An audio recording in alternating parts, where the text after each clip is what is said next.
এতক্ষণ আমাদের আলোচনা ছিল যে how to proof the contents of A document. একটা ডকুমেন্টসের বিষয়বস্তু ডিনাই হলে সেটা আমরা কিভাবে প্রমাণ করবো অ্যাজ এ অ্যাডভোকেট, সেটা আমরা দেখলাম। এখন আমাদের আলোচনার যে বিষয় সেটা হলো যে কোনো ডকুমেন্টসের যদি সম্পাদন এক্সিকিউশনটা ডিনাইড হয় by saying the words like the document is fake, fraudulent, inoperative, null and void, or without consideration ইত্যাদি ইত্যাদি। অর্থাৎ যদি বলে যে না এটা বৈধ দলিল না, ভুয়া দলিল, তাহলে সেক্ষেত্রে আমাদের দলিলটা বুঝতে হবে যে এক্সিকিউশন ডিনাইড হয়েছে। তাহলে এক্সিকিউশন কিভাবে প্রমাণ করতে হবে সেই জিনিসটা এখন আমাদের আলোচনার বিষয়। তো এক্ষেত্রে প্রথম যে জিনিসটা আমরা আলোচনা করব, ডকুমেন্টের এক্সিকিউশন প্রমাণ করার আগে ডকুমেন্টের নেচারটা আমাদের একটু বুঝতে হবে। একটা document may be attested document or maybe unattested document, তাহলে এই ডকুমেন্টস তাহলে নেচারটা দুই ধরনের হয়। কোনো ডকুমেন্টসকে আমরা মানে প্রমাণের দিক থেকে আমরা এটা বলতে পারি যে কোনো ডকুমেন্টসকে আমরা অ্যাটাস্টেড ডকুমেন্ট বা যারা বাংলায় লেখেন প্রত্যায়িত দলিল, অথবা কোনো ডকুমেন্টসকে আমরা আনঅ্যাটাস্টেড ডিড বা অপ্রত্যায়িত দলিল, বাংলা যারা লিখবেন অপ্রত্যায়িত দলিল। তাহলে ডকুমেন্টকে আমরা কিভাবে প্রমাণ করতে পারি বা ডকুমেন্টের প্রমাণ পদ্ধতিতে কিরকম হওয়া উচিত, তার যে আইনি প্রক্রিয়া, সেই আইনি প্রক্রিয়াকে বিবেচনায় নিয়ে আমরা ডকুমেন্টসকে দুইভাবে আমরা বিভক্ত করতে পারি। একটা হলো প্রত্যায়িত দলিল, একটা অপ্রত্যায়িত দলিল, অ্যাটাস্টেড ডকুমেন্ট, একটা আনঅ্যাটাস্টেড ডকুমেন্ট। তাহলে এখন আমাদের অ্যাজ এ লয়ার এই অ্যাটাস্টেড শব্দটা আমাদের বুঝতে হবে। অ্যাটাস্টেশন এই ওয়ার্ডটাকে সংজ্ঞায়িত করা হয়েছে defined under section 3 of the টিপি অ্যাক্ট। টিপি অ্যাক্ট 1882। এখানে অ্যাটাস্টেশন শব্দটা সংজ্ঞায়িত করা হয়েছে। সেখানে কি বলা হয়েছে? অ্যাটাস্টেশন আমরা তাকে বলবো when a deed is shown to be executed by another person, অর্থাৎ যখন কোনো দলিলের সম্পাদন ভিন্ন কোনো ব্যক্তি অবলোকন করে, দেখে, দাঁড়িয়ে আছে এক্স ওয়াইয়ের মধ্যে একটা সেল ডিড হচ্ছে, এক্স ওয়াইয়ের মধ্যে একটা মর্গেজ ডিড হচ্ছে, বা এক্স ওয়াইয়ের মধ্যে একটা ডিড অফ লিজ হচ্ছে, সেখানে ভিন্ন একজন ব্যক্তি দাঁড়িয়ে আছে, দেখছেন যে x as executed puts his signature. এই যে তিনি দেখলেন, দেখে তিনি নিজে স্বাক্ষর করলেন যে হ্যাঁ আমি দেখেছি X as a executed, as a সম্পাদনকারী হিসেবে তিনি তার স্বাক্ষর দিয়েছে। এই যে the person in presence of whom, the witness in presence of whom, আমরা যদি সহজ করে বাংলাটা বলি, যদি যে ব্যক্তির সম্মুখে দাতা গ্রহীতারা কোনো দলিল সম্পাদন করে, এই সম্পাদনটা যিনি দেখেছেন, যে সাক্ষী দেখেছেন, এই দেখা জিনিসটাকে বলা হচ্ছে অ্যাটাস্টেশন। অর্থাৎ তিনি এসে আদালতে সাক্ষী দেবেন, yes I was present at the time of execution of the did, আমি দেখেছি। এই যে এই যে কথাটা বলা, এটাকে বলা হচ্ছে অ্যাটাস্টেশন, তাহলে আমাদের প্রচলিত আইনে কতিপয় ডিডকে অ্যাটাস্টেশন করার কথা বলা হয়েছে। আমাদের প্রচলিত আইনে 3 ধরনের ডিডকে অ্যাটাস্টেশন করার কথা বলা হয়েছে। এখন আমরা দেখব যে what are the attested deeds. attested deed কোনগুলো? এক, deed of mortgage, deed of mortgage, deed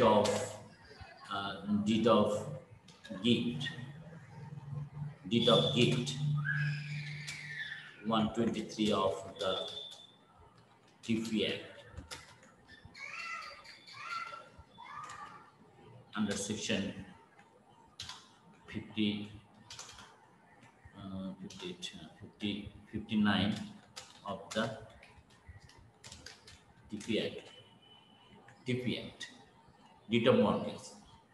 আরেকটা ডিট আমরা পাচ্ছি যেটাকে আমরা অ্যাটাস্টেড ডিট বলতে পারি।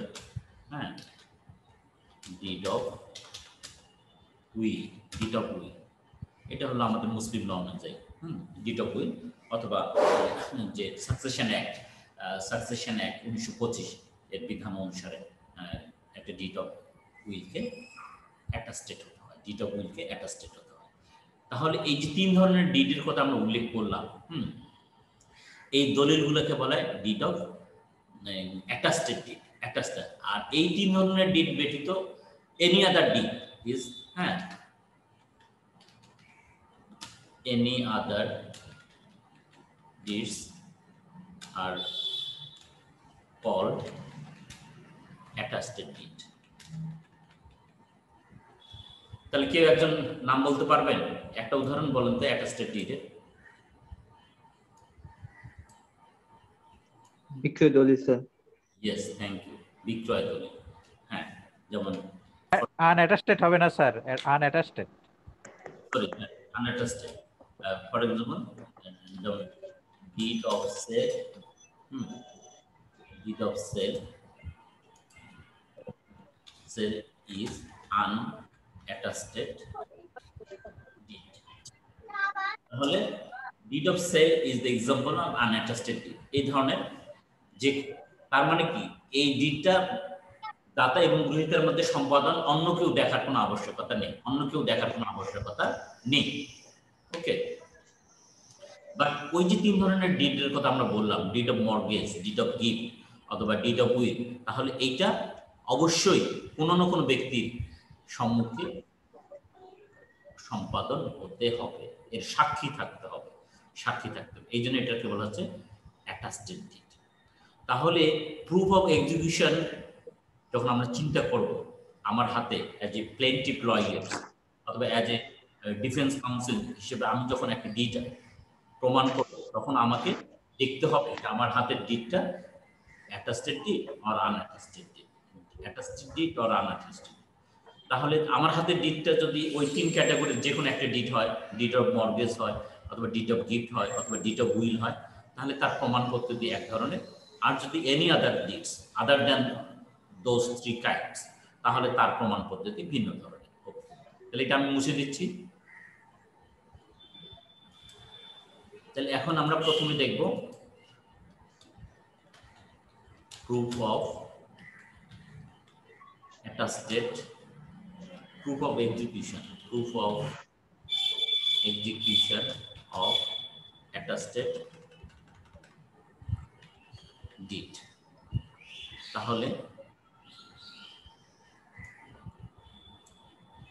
proof of execution attested deed, তাহলে আমাদের হাতে মনে করেন আমরা কোনো একটা দলিল, অর্থাৎ did of mortgage, did of gift অথবা ডিড অফ উইল প্রমাণ করতে চাই, এর এক্সিকিউশন ডিনাই হয়েছে, তাহলে আমরা কিভাবে প্রমাণ করব? এই 3টা দলিলের প্রমাণ পদ্ধতি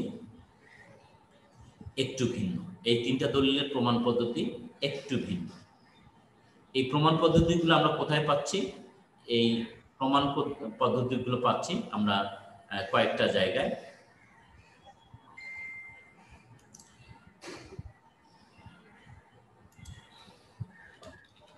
section 68 to 71 of the Evidence Act,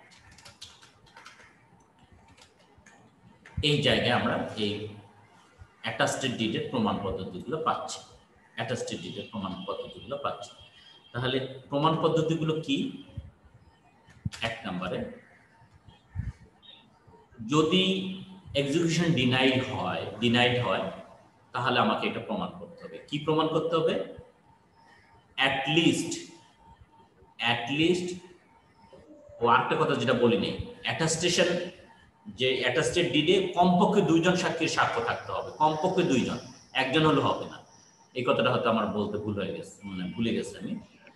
এই অ্যাটাস্টেশনটা হতে হবে কমপক্ষে 2 জন সাক্ষী করতে, একজন হলে হবে না। তো যখন আমরা প্রমাণ করব এই অ্যাটাস্টেড ডিডের এক্সিকিউশন ডিনাইড হয়েছে, সেক্ষেত্রে অ্যাটাস্টিং উইটনেস যদি বেঁচে থাকে তিনি সাক্ষ্য দেওয়ার সমর্থ হন অথবা দেশে জীবিত থাকেন, কমপক্ষে একজন হলেও অ্যাটাস্টিং উইটনেসকে অবশ্যই আদালতে নিয়ে আসতে হবে। অবশ্যই আদালতে নিয়ে আসতে হবে, অবশ্যই আদালতে নিয়ে আসতে হবে। তাহলে to prove an attested deed or document, an attesting witness if he is alive or lives within the country or is capable of being examined in the court, হ্যাঁ, তাহলে তাকে অবশ্যই আদালতে আসতে হবে, তাকে অবশ্যই আদালতে নিয়ে আসতে হবে। তিনি যদি না আসেন তাহলে এটা প্রমাণিত হবে না। আপনার আদার সাইড বাধা দিতে পারে যে স্যার এই দলিলে তো অ্যাটাস্টিং উইটনেস আছে কিন্তু তাকে আনা হয়নি, এতে এটা ফর্মালি প্রুফ হয়নি। শব্দটা লিখে রাখেন, এটার উপর আলোচনা আছে। হ্যাঁ, two prove the execution of an attested deed, at least one attesting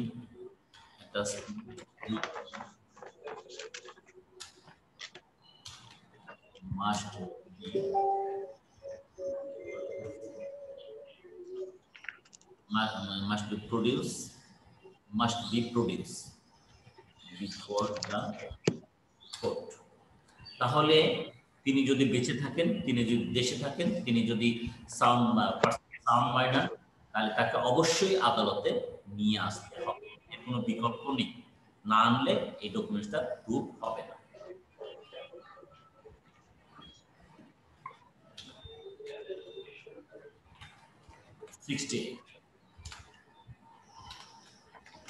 যদি স্যার কেন হবে না স্যার?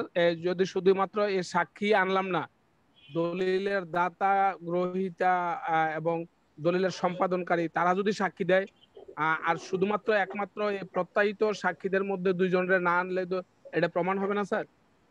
এই আতাউল্লাহ বাক্যগুলো শেষ করি, তারপরে প্রশ্ন করে। দাতা যদি আপনি স্বীকার করে তাহলে আমার প্রমাণ কি দরকার, এটা আবার কি বলবেন?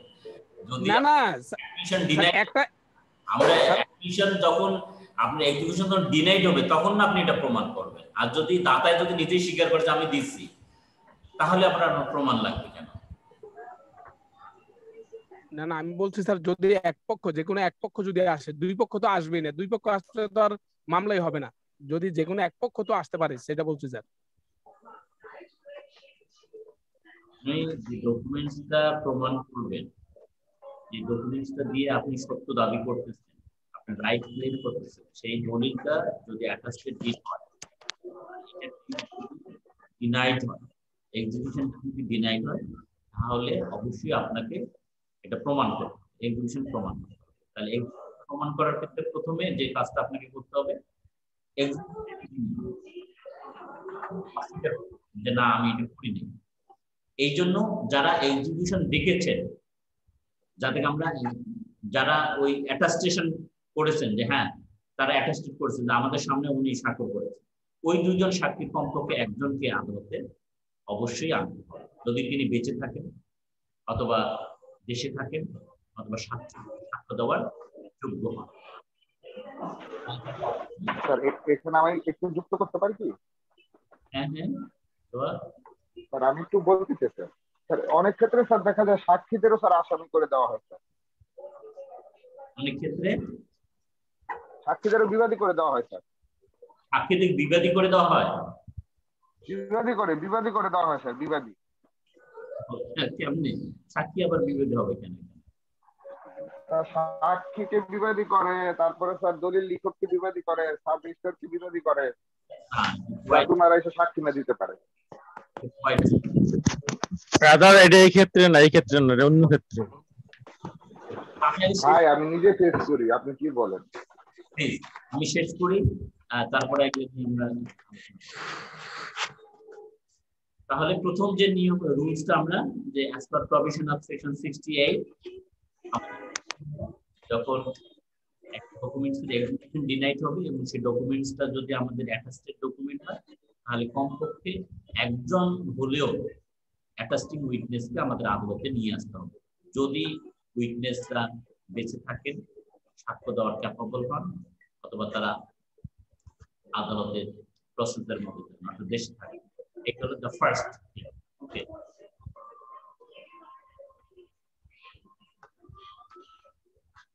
তবে ডিড অফ উইলের ক্ষেত্রে দাতা তো মরে যায়, হ্যাঁ, সেক্ষেত্রে অবশ্যই মানে ডিড অফ উইলের ক্ষেত্রে একটা লাগবে। তারপর আসেন সেকেন্ড, মনে করেন কোনো অ্যাটাস্টিং উইটনেসকে পাওয়া গেল না, দুইজন অ্যাটাস্টিং উইটনেসই মারা গেছে, তখন কি করবে? দুইজন অ্যাটাস্টিং উইটনেসই মারা গেছে, সেক্ষেত্রে এই অ্যাটাস্টিং উইটনেসের হাতের লেখা চেনে, তার স্বাক্ষর চেনে এমন যে কোনো একজন ব্যক্তিকে আদালতে নিয়ে আসতে হবে। অর্থাৎ if the attesting witness are not found in the country or not capable to come to the court or not alive, তাহলে তখন আমাদের কি করতে হবে? তখন 68 এর বিধান হলো যে কমপক্ষে একজন আসতে হবে। পরবর্তীতে যেটা বলা হলো সেটা হলো যে কমপক্ষে তাদের হাতের লেখা চেনে এমন কোন ব্যক্তি এসে সাক্ষ্য দেবেন যে হ্যাঁ এটা অমুক ব্যক্তি, যে এই যে হত্যাকারী সাক্ষী এটা তার সাক্ষ্য, এটা আমি চিনি। তাহলে সেক্ষেত্রে আমাদের করতে হবে যে to prove the handwriting or signature of the attesting witness.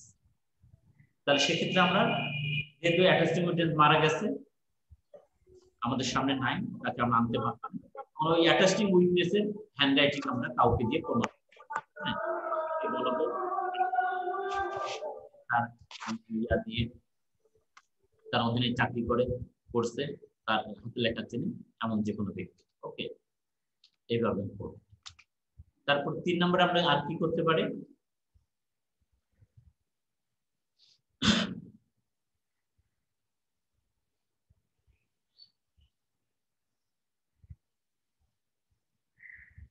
যদি অ্যাটাস্টিং উইটনেস ডিনাই করে, যদি অ্যাটাস্টিং উইটনেস ডিনাই করে, তাহলে আমাদের আবার কি করণীয় আছে? হ্যাঁ, যে আসলো না বা তার মানে বেঁচে আছে কিন্তু আসলো না, হ্যাঁ, তাহলে ওই যে 3 নম্বর যেটা তার হাতে লেখা চেনে কম্পেয়ার করে আমরা ইয়ে করতে পারবো, প্রমাণ করতে পারবো।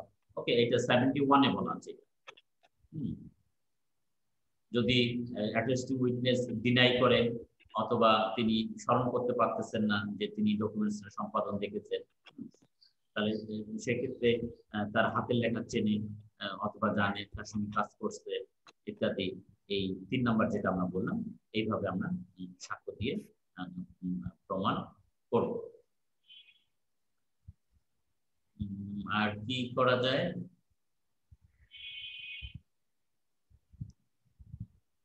তাহলে কয়টা পদ্ধতি আমরা বললাম? 2টা পদ্ধতি। তাহলে আমাদের বলা দেখাই দিচ্ছে আপনাদের, তাহলে আপনাদের আরো শব্দ করবেন না, অফ রাখেন। এই সেকশনটা আমি দেখাই দিচ্ছি 68 আপনাদের। এই যে 68 proof of execution of required by law to be attested. তাহলে বলা হয়েছে if a document is required by law to be attested, it shall not be used as evidence until one attesting witness at least has been called for purpose of proving guilt. 61 আমাদের বলে দিল, আমরা যেটা 1 নম্বরে হিসেবে বললাম যে কমপক্ষে একজন অ্যাটাস্টিং উইটনেসকে আদালতে নিয়ে আসতে হবে, যদি তিনি জীবিত থাকেন অথবা আদালতের প্রসেসের মধ্যে থাকেন এবং সাক্ষ্য দেওয়ার যোগ্য, এটা করতে হবে। আর 69 এ বলছে if no such attesting witness be found, যদি এরকম কোনো attesting witness পাওয়া না যায়, হ্যাঁ, তাহলে করতে হবে তার হ্যান্ডরাইটিং চেনে এমন ব্যক্তিকে দিয়ে সাক্ষ্য দিতে হবে। 70 তে বললো যে যদি অ্যাডমিট করে তাহলে আর এটা প্রমাণ করা এই পদ্ধতিগুলো দরকার নেই। আর 71 এ বলছে যদি অ্যাটেস্টিং উইটনেস যদি ডিনাই করে অথবা তিনি স্মরণ করতে না পারেন যে তিনি এক্সিকিউশনটা দেখেছেন, তাহলে অন্য কোনো পদ্ধতিতে সেটা প্রমাণ করতে হবে। অন্য কোনো পদ্ধতি কি, যে সেটা হলো এই অ্যাটেস্টিং উইটনেসের স্বাক্ষর চেনে জানে এমন ব্যক্তিকে দিয়ে সেটা প্রমাণ করতে হবে, অথবা অ্যাটেস্টিং উইটনেসের এই স্বাক্ষরের সঙ্গে অন্য কোনো দলিলের স্বাক্ষর মিল আছে সেটা দেখিয়ে ওই দলিলটা আমরা আদালতে প্রডিউস করতে পারবো। এই গেল আমাদের অ্যাটাস্টেড ডকুমেন্টস এর এক্সিকিউশন প্রমাণ। ওকে, এখন আসে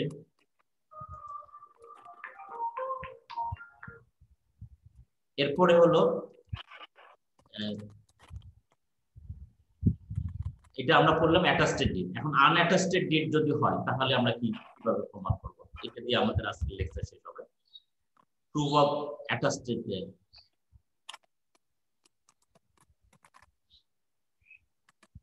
আনঅ্যাটাস্টেড ডিডের ক্ষেত্রে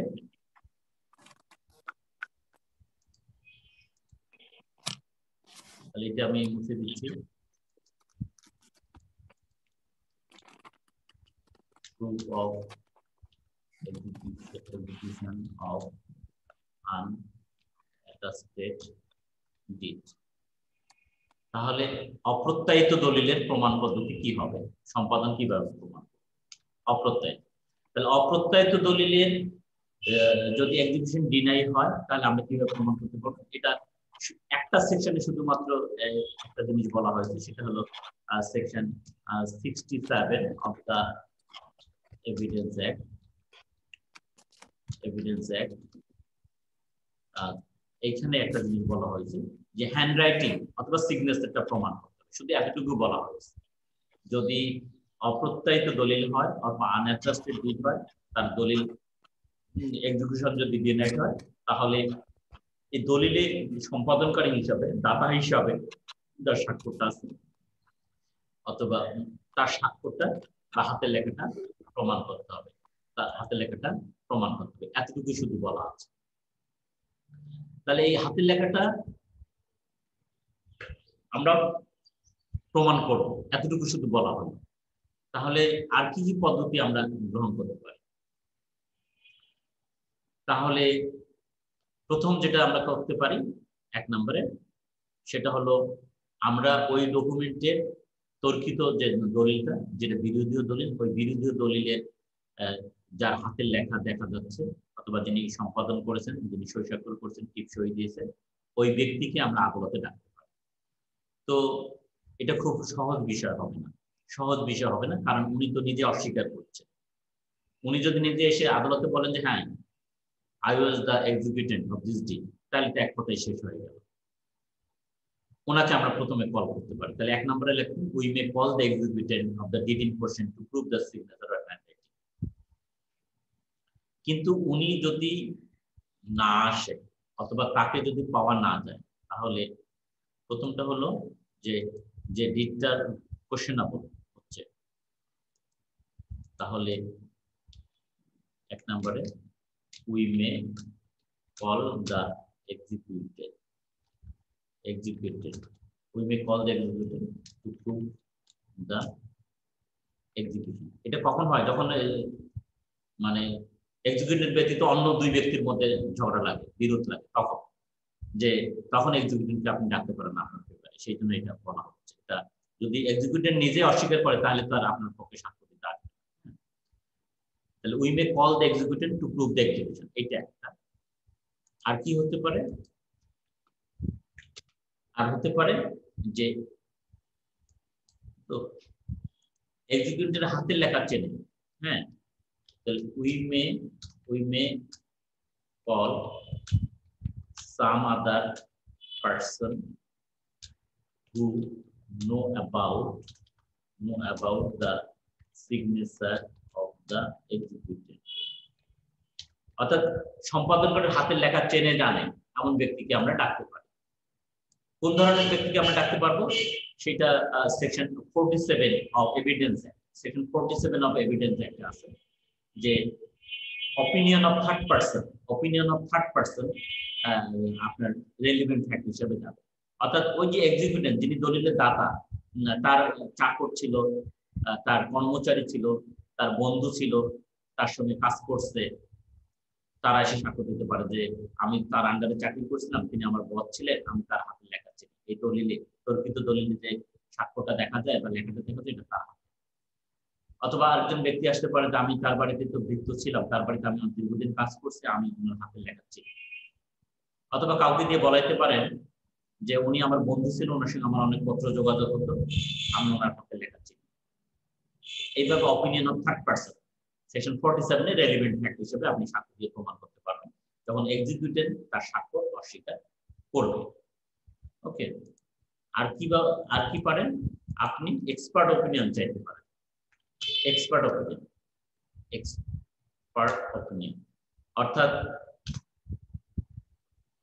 এই যে এক্সিকিউটেন্ট যখন অস্বীকার করবে হ্যান্ডরাইটিংটা তার স্বাক্ষরটা, তখন আপনি এক্সপার্ট অপিনিয়ন চাইতে পারেন। এক্সপার্ট অপিনিয়ন কি চাইবেন? হ্যান্ডরাইটিং এক্সপার্টের কাছে পাঠানোর জন্য আপনি প্রেয়ার দিতে পারবেন আদালতের কাছে। এইভাবে তার হ্যান্ডরাইটিংটা প্রমাণ করতে পারবেন। আর কি পারবেন? ওই LTI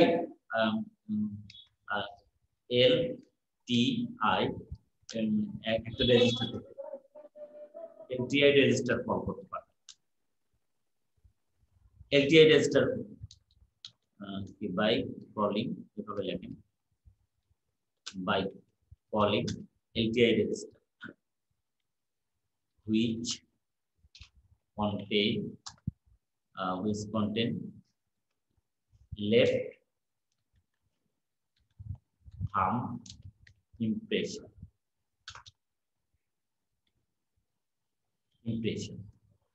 তাহলে আপনি এক্সপার্ট অপিনিয়ন দুটো বিষয় চাইতে পারেন, তার হ্যান্ডরাইটিং এ চাইতে পারেন এবং থাম্ব ইমপ্রেশন বিষয়ে চাইতে পারেন।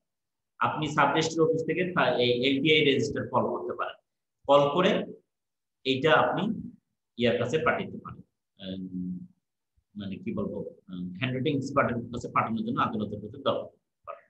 তাহলে এক্সিকিউশন যখন ডিনাইড হবে তখন এই এক্সপার্ট অপিনিয়ন আপনি সিক করতে পারবেন হ্যান্ডরাইটিং পাঠাই দিয়ে। হ্যান্ডরাইটিং কিভাবে পাঠাবেন? ওই আদালতকে আপনি অ্যাপ্লিকেশন দেবেন যে স্যার দাতাকে ডাকেন, তাকে আপনি এখানে নাম তার স্বাক্ষর দিতে পারেন। একটা কাগজে স্বাক্ষর দিল, সেই স্বাক্ষরটা আদালত নিয়ে ওইটা হ্যান্ডরাইটিং এক্সপার্টের কাছে পাঠাবে। এবং পাশাপাশি আপনি যদি থাম্ব ইমপ্রেশন পরীক্ষা করতে চান তাহলে থাম্ব ইমপ্রেশনটাও নিতে হবে। এখানে একটা জিনিস মনে করে দিই আপনাদের, থাম্ব ইমপ্রেশন নেওয়ার ক্ষেত্রে যে ভুলটা হয়, আপনারা সাধারণ কালি দিয়ে থাম্ব ইমপ্রেশন নেবেন না, এটা অবশ্যই কার্টিজ পেপারের উপর নেবেন। এই একটা জিনিস সবসময় মনে রাখবেন, কার্টিজ পেপারের উপর নেবেন।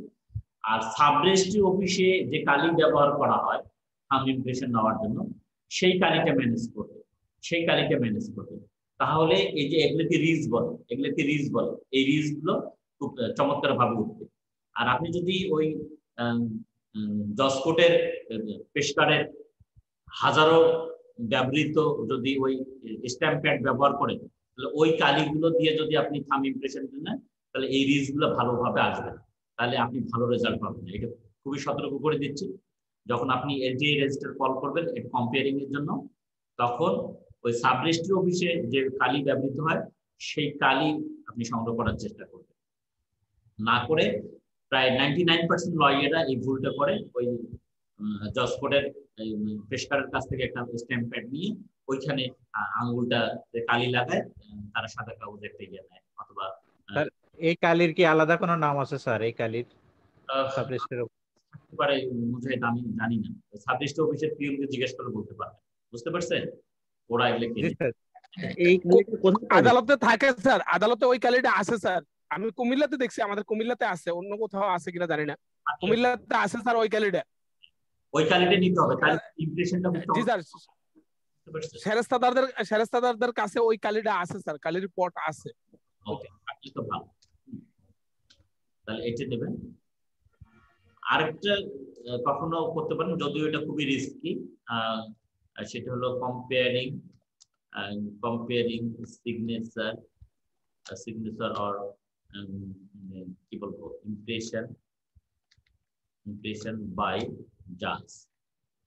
এটা করা যায় 73 অনুযায়ী, সেকশন 73 অনুযায়ী, বাট এটা খুবই রিস্কি। হাজারো এরকম ডিসিশন আছে উচ্চ আদালতের, এটা না করার জন্য নিষেধ করা হচ্ছে। যদিও সেখানে 73 তে বলছে court is the expert of all expert, সেটা আদালত এটা করতে পারে।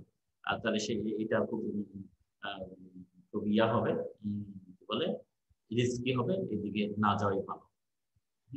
তবে ছোটখাটো বিষয়ে আপনারা আদালতের সহায়তা নিতে পারেন।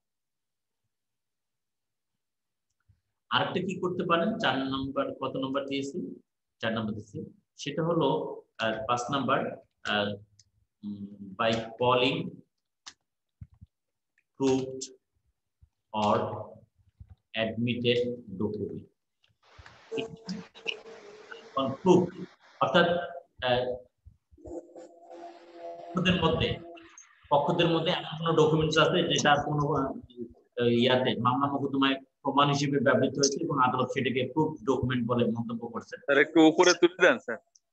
হ্যাঁ, by calling proved or admitted, by calling হবে না, এটা প্রোডিউসিং শব্দটা লিখলে ভালো শোনা যাবে। By producing proved or admitted document. হ্যাঁ, যে কোনো মামলা মোকদ্দমায় এমন কোনো দলিল ব্যবহৃত হয়েছে পক্ষদের মধ্যে, সেই দলিলটা আদালত এভাবে তার রায় উল্লেখ করছে প্রুফড হিসাবে, সেই ডকুমেন্টস যদি থাকে, এটা পাওয়া খুব কঠিন, সেটাকে প্রুফড ডকুমেন্ট বলে।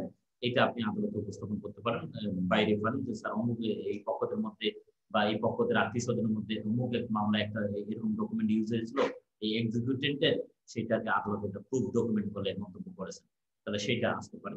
অথবা অ্যাডমিটেড ডকুমেন্ট। হ্যাঁ, অ্যাডমিটেড ডকুমেন্ট অথবা এক্সিকিউটেন্ট, যিনি দাতা, যার দলিলটা নিয়ে প্রশ্ন দেখা দিয়েছে, তিনি হয়তো আরো জায়গা জমি বিক্রি করছেন, সেইখানে তার স্বাক্ষর আছে, সেটা আগে জেরা করে নিতে হবে। এখানে একটা কৌশল আছে, যদি আপনি অ্যাডমিটেড ডকুমেন্টস ইয়া করতে চান, বের করতে চান, তাহলে আপনি জেরা করতে হবে যে আপনি অমুকের কাছে জমি বিক্রি করছেন, দেখেন তো আর কার কাছে জমি বিক্রি করছেন, বলেন তো আমার মক্কেল স্যার আর কার কাছে জমি বিক্রি করছেন, তখন নাম নেবেন, কত সালে বিক্রি করছেন, আপনি কোন সাব রেজিস্ট্রি অফিসে রেজিস্ট্রি করেছেন, এগুলো কি আপনার মনে আছে? যদি বলতে পারে ওইটা তো ঠিক, ওইটা তো অস্বীকার করেন না, তাই তো? হ্যাঁ, এরকম একটা অ্যাডমিশন নেবেন। তারপরে আপনি আদালতে একটা অ্যাপ্লিকেশন দিয়ে করবেন যে স্যার এই যে গত 1 তারিখে মানে এই জেরায় তিনি এত নম্বর লাইনে স্বীকার, অমুক দলিলের অস্তিত্ব স্বীকার করছেন, যে তিনি ওই দলিলটা অমুকের কাছে বরাবর বিক্রি করছেন, এটা যেটি মানে অ্যাডমিটেড ডিড, স্বীকৃত দলিল, তো স্যার এই ডকুমেন্টটা কনফার্ম করা হোক, স্যার এইটার সঙ্গে আমার এই তর্কিত দলিলের যে হ্যান্ড রাইটিং এবং থাম্ব ইমপ্রেশন আপনি নিজেই কম্পেয়ার করতে পারেন 73 অনুযায়ী, অথবা স্যার আপনি কম্পেয়ারিং এর জন্য পাঠাতে পারেন। এইভাবে এই কাজটা কিন্তু করতে হবে অ্যাডমিটেড ডকুমেন্ট আনার জন্য। এইভাবে তাহলে এখানে 1 2 3 4 5টা পদ্ধতি আমি বলে দিলাম। এই 5টা পদ্ধতি অ্যাপ্লাই করে আপনি আনঅ্যাটাচড ডকুমেন্টের এক্সিকিউশন প্রমাণ করতে পারবেন। আরেকটা পারবেন। আর 6 নাম্বার যেটা লেখেন সেটা হলো স্ক্রাইবকে আপনি আনতে পারেন। স্ক্রাইব অর্থাৎ দলিল লেখককে আপনি আদালতে আনতে পারেন। হ্যাঁ, তাকে দিয়ে সাক্ষ্য দেওয়াতে পারেন।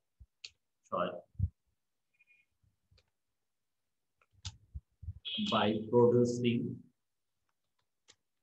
স্ক্রাইব, দলিল লেখককে আদালতে আনতে পারেন, যদিও তিনি প্রফেশনাল উইটনেস হিসেবে খুবই দুর্বল ধরনের সাক্ষী, তারপর আপনি বলাতে পারেন তাকে ডেকে যে তিনি এই দলিলটা আপনার বাদীর কাছে বিক্রি করছে, তিনি সই সম্পন্ন করে তিনি এটা লিখছিলেন, তার সামনে দাতা এটা সাক্ষী করছিল।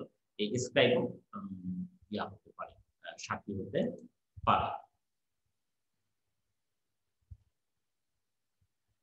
আর অন্য কোনো যদি সার্কামস্টেন্সিয়াল এভিডেন্স থাকে সেটাও আপনি ইউজ করতে পারবেন। তাহলে এই যে 5-6 ধরনের যে বিষয়গুলো বলা হলো, এগুলো ইউজ করে আপনি আনঅ্যাটাচড ডকুমেন্টের এক্সিকিউশন প্রুফ করতে পারবেন। তো এইগুলো আমাদের আজকের আলোচনা। এখন আপনাদের প্রশ্ন আহ্বান করবো। আপনাদের আহসানুল্লাহ চৌধুরী, তিনি শুরুতেই প্রশ্ন করতে চেয়েছিলেন, আমি এখন আহসানুল্লাহ চৌধুরীকে বলবো আপনার